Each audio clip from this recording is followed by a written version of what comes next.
बिस्मिल्लाहिर्रहमानिर्रहीम। अल्लाह के नाम से शुरू करती हूँ जो बड़ा मेहरबान निहायत रहम वाला है। अस्सलाम वालेकुम व्यूअर्स, मैं अपने चैनल में आपको खुशामदीद कहती हूँ। आज मैं आपसे जो अमल शेयर करने जा रही हूँ ये 29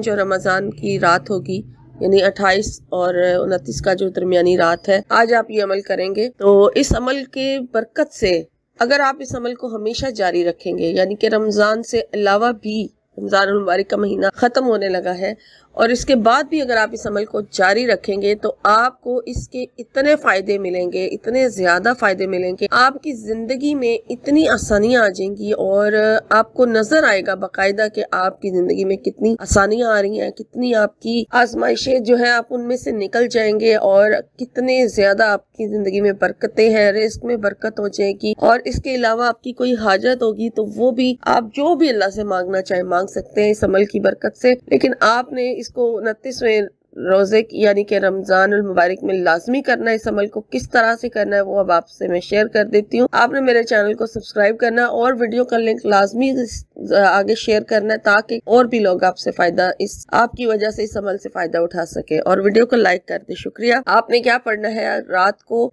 ईशा की नमाज से लेके तहज्जुद तक टाइम होता है, या फिर अगर आप तहज्जुद के बाद भी पढ़ना चाहें तो फजर की अजान से पहले पहले इस अमल को खत्म कर लेना है, क्योंकि ये नफल नमाज का अमल है। तो अजान होने से पहले पहले आपने इस अमल को कर लेना है, लेकिन बेहतर है कि आप इसे तहज्जुद के टाइम ही कर लें। अब 2 रकात हाजत के नफल आपने किस तरीके से अदा कर रहे हैं वो सुन लीजिए। पहले तो आप दुरूद शरीफ पढ़ लीजिए, दुरूद शरीफ पढ़ें और जितना पढ़ना चाहते हैं पढ़ें। दुरूद शरीफ पढ़ने के बाद आपने 2 रकात सलातुल हजात के इस तरह से अदा करने हैं कि पहली रकात में भी सूरह फातिहा के बाद आपने सूरह कदर पढ़नी है, लेकिन 27 मरतबा 27 टाइम आपने सूरह कदर पढ़नी है। और दूसरी रकात में भी इसी तरह से सूरह फातिहा के बाद आपने 27 यानी 27 मरतबा ही सूरह कदर पढ़नी है। और जब आप मुकम्मल कर लें फिर सलाम फेर लें। जब आपके 2 नफल जब मुकम्मल हो जाए तो उसके बाद फिर आपने अपने रब से जो मांगना चाहते हैं आप मांग सकते हैं।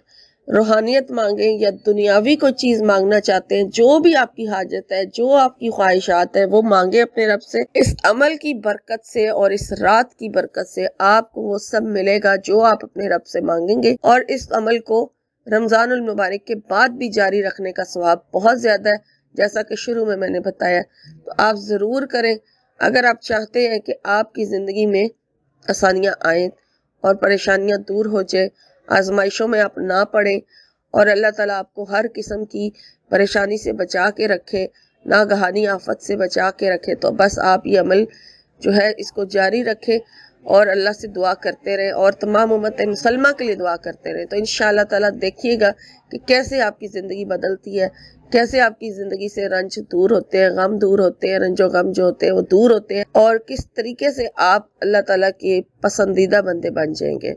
आप ये अमल ज़रूर कीजिए। वमा अलैना इल्लल बलागुल मुबीन।